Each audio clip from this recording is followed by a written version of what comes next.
Hello everyone, welcome to my YouTube channel entertainment की हद। मैं शिवम श्रीवास आपका तहे दिल से स्वागत करता हूँ। दोस्तों, आज की जो स्टोरी है मेरी एक मैम के ऊपर है। मेरी टीचर है, काफ़ी मेरी फेवरेट टीचर है क्योंकि बहुत मारा है उन्होंने मेरे को। तो उनका क्या था कि वो मैम जब भी क्लास में आती थी तो एकदम शांति हो जाती थी। जैसे ही उनका पीरियड आता था, 6 हमारे पीरियड लगा करते थे उस टाइम पे, और 6 पीरियड में से केवल वही एक पीरियड ऐसा हुआ करता था जिसमें हम ये सोचते थे कि कैसे भी करके बस हम बच जाएं, ये पीरियड हमारा आज का निकल जाए। इवन हम तो वहाँ पे प्रसाद तक बोलते थे भगवान जी को कि भगवान इस पीरियड में अगर हमारी मार नहीं लगी ना तो भगवान जी मैं तुम्हारे पास आऊँगा, प्रसाद चढ़ाऊँगा तुम्हें। इतना खौफ था हमें। तो हुआ यूं कि जब भी वो मैडम आती थी क्लास में तो बिल्कुल शांति, इतनी शांति कि पंखा जो चलता था तो उसकी भी वॉइस जो है आप बिल्कुल फील कर सकते हो, सुन सकते हो।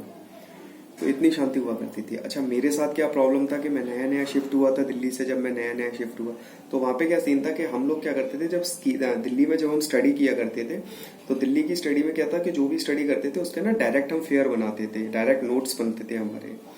अब जब मैं नया नया वहां पे गया तो वहां का थोड़ा सा पढ़ाई का लॉजिक ही अलग, पूरा रॉकेट साइंस ही चेंज है, पूरा उसका अलग ही है बिल्कुल। करते क्या है, कुछ नहीं, टीचर बैठे। जब जिस दिन मेरा पहला डे था तो उन्होंने पढ़ाना शुरू किया तो मैंने उनसे मैं लिखता था तो कहते थे ये फेयर क्यों बना रहे हो तुम। मैंने कहा सर आप किस में लिखूं, मैं किसी न किसी में तो लिखूंगा। तो कह रहे हैं तो रफ नहीं लाए हो।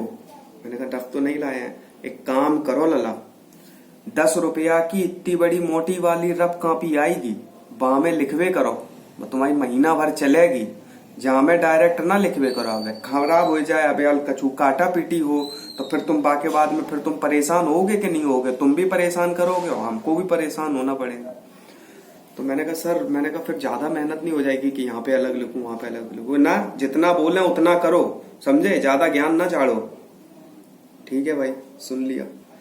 गए अपना वही रजिस्टर वगैरह लेके हम लोग वही करने लगे। अब उसमें मेरे साथ सीन ये होता था कि मैडम जैसे जैसे बोल के लिखाती थी, मैडम ये सोचती थी, उनका अचीव टारगेट होता था कि जितना जल्दी सिलेबस खत्म कर दें उतना उनके लिए बढ़िया है, फिर आराम से बैठ के पूरा टाइम काटेंगे।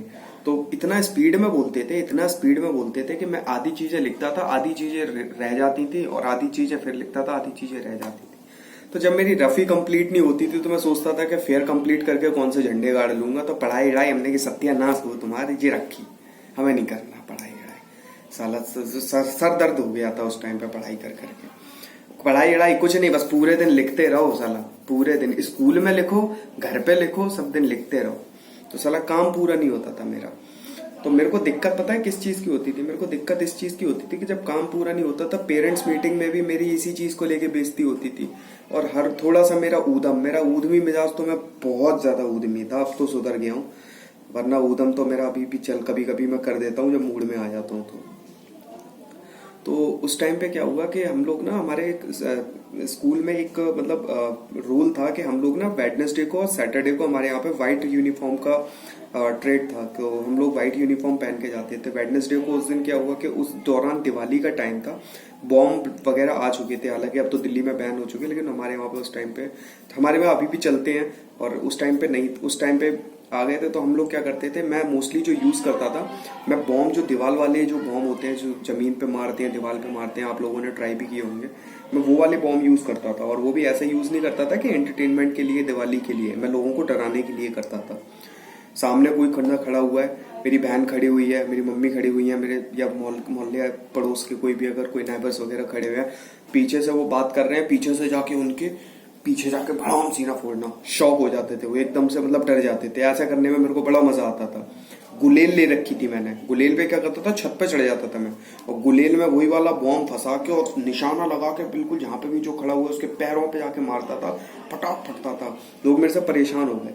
तो उनकी बददुआ एक दिन मेरे पे ऐसी लगी कि अनफॉर्चुनेटली मेरे पॉकेट में अपने वही स्कूल से आया, आने के साथ ही मैंने पैसे लिए घर से और बॉम्ब लेके आया, और आके मैंने अपने पॉकेट की जेब में, जो स्कूल की मेरी व्हाइट कलर की पॉकेट थी, उसमें मैंने रख लिए। और उस दिन मैंने ड्रेस इसलिए नहीं उतारी क्योंकि अगले दिन वो वाली ड्रेस पहन के नहीं जाना था मेरे को। तो मम्मी ने शाम तक तो नहीं उतारनी थी वो। शाम के बाद में फिर मैं जब वो फटाके वगैरह फोड़ता रहा वो अपने, तो कहीं एक फटाका जो बॉम्ब था वो मेरे पॉकेट में रह गया। अनफॉर्चुनेटली मुझे भी याद नहीं रहा, मुझे पता ही नहीं था कि नहीं था। तो मम्मी ने भी उस दिन क्या मेरी पैंट वगैरह नहीं धोई, उन्होंने कहा इतनी गंदी तो है नहीं है, एक काम करूंगी सैटरडे को इसकी जाएगा स्कूल, सैटरडे को जब होके आ जाएगा तब मैं इसकी धो दूंगी। तो उस दिन उन्होंने धोया नहीं वो मेरा पैंट। सैटरडे आया, सैटरडे को मैं पहन के सीधा चला गया क्लास में गया, बैठा हुआ, मैडम आई, आने के बाद में उन्होंने मेरा चेक किया तो कि कॉपी कहाँ है तुम्हारा, तो बोलने का तरीका जो है, कॉपी कहाँ है, रामकिशोर आया आज, हाँ कल तुम्हारी कॉपी नहीं थी, लाओ जल्दी लाओ, और अब की बार ज्ञान नहीं चाहिए हमको। और शिवम जी आए हैं आज, आइए सर आइए, आपकी कॉपी चेक करने के लिए तो हमको पूजा पाठ करके आना पड़ेगा। तो पता नहीं कहां से लिखा था, कहां से पढ़ा था, काय को लल्ला पैसा बर्बाद कर रहे हो, कौन से कलेक्टर बन जाओगे तुम पढ़ के, ये बात बताओ। हैं साला हमारा मगज खराब कर रहे हो, अपना भी टाइम खराब कर रहे हो, घर पे रहो, पैसा बचाओ। हैं उनकी मैडम की बातें सुन के तो मैं कभी कभी तो मेरे खुद मूड खराब होने लगता था कि एक तो पढ़ नहीं पा रहा हूँ, ऊपर से और ये मेरा सर दर्द करती है।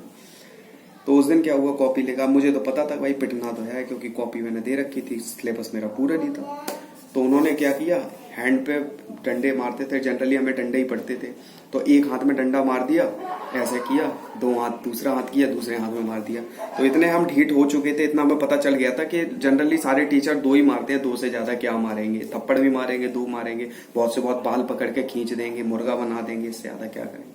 तो 2 डस्टर मार दिए, मैंने सोचा इनकी सेवा जो होगी पूरी कंप्लीट हो गई होगी, पर ये सेवा तो कंप्लीट हुई नहीं, उन्होंने खींच के एक मेरे थाई में और मार दिया जहां पे मेरा कोई पटाखा रखा हुआ था, और उसमें जैसे ही मारा उन्होंने, फटाक, पूरी क्लास में आवाज इतनी जोर से फटी, और उसका उस वाले पटाखे का तो ब्लास्ट भी बड़ी जोर से हुआ। और मेरे को 5 मिनट तक के लिए तो मुझे भी कुछ समझ में नहीं आया ये हुआ क्या मेरे साथ में। फिर सडनली मेरा दिमाग गया, अरे मैंने कहा इसमें पॉकेट में मेरे बॉम्ब रह गया, और मैडम घबरा गई एकदम से, वो छल गई वो सीट पे से कि क्या हुआ, ये क्या था। मैंने कहा मैम शायद मेरे पॉकेट में ना मैम बॉम्ब रह गया था, वो छोटा वाला दीवार वाला। तो मैंने सोचा कि शायद मैडम ये सुन के ना मेरे कहीं मैं जल ना गया हूँ, तो मैडम थोड़ा सा शायद मेरे को सिंपैथी दे दें। उन्होंने सिंपैथी तो कुछ नहीं, उन्होंने 5-6 मेरे और लगाए पिछवाड़े में, वो इतने लगाए, उसके बाद तो और जोर जोर से उन्होंने मेरे मारा। मैंने कहा ये मैडम तो बड़ी खराब है, मैंने कहा इन्होंने तो और बुरी तरीके से मारा मेरे को। फिर उसके बाद मेरी पेरेंट्स मीटिंग बुलाई गई, पेरेंट्स मीटिंग में फिर ये सारी चीजें मेरी डिस्कस करेंगी कि आपको बच्चों के थोड़े कपड़े वगैरह देखने चाहिए, कुछ भी लेके आ सकते हैं, तो इस चीज पर थोड़ा सा आप ध्यान करिए। तो यही सारी चीजें चलती थी। हालांकि पेरेंट्स मीटिंग में बहुत सारी चीजें डिस्कस होती थी, आगे चल के आपको और भी बताऊंगा। तो अभी तक के लिए तो यही स्टोरी है मेरी दोस्तों। अगर अच्छी लगी हो तो प्लीज लाइक करना, कमेंट करना, शेयर करना, सब्सक्राइब करो मेरे यूट्यूब चैनल को अगर आपको अच्छा लग रहा है। और भी अच्छे एंटरटेनिंग वीडियो बनाऊंगा। Thank you. जय हिंद, वंदे मातरम।